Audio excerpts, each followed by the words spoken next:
Collision reported at New York airport. This is big, ladies and gentlemen. A collision has been reported in LaGuardia airport.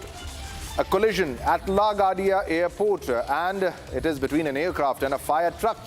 Now, authorities have not yet released details on injuries or the extent of the damage. Now, New York's LaGuardia airport, the LGA, is currently closed after an arriving Air Canada Express TRJ 900 collided with a ground vehicle.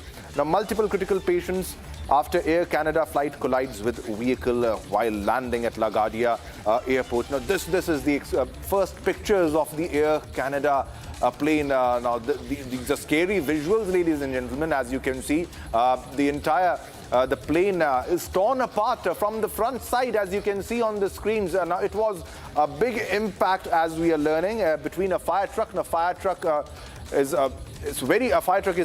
normally a very strong vehicle, and a strike with a fire truck can prove to be a fatal even for an aircraft. Now, this happened at the LaGuardia airport. Now, there is a collision between the aircraft and a fire truck.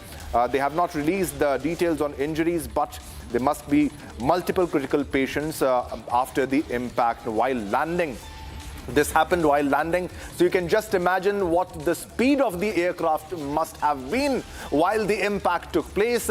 There are two critical moments when there's high risk for the airplane. The one is during the takeoff, the other is during the landing, and this happened while landing. And a crash happening is rarely heard of after landing, and that too with a fire truck on the tarmac, on the runway. Now, these are exclusive First on Republic visuals on your screen, as you can see.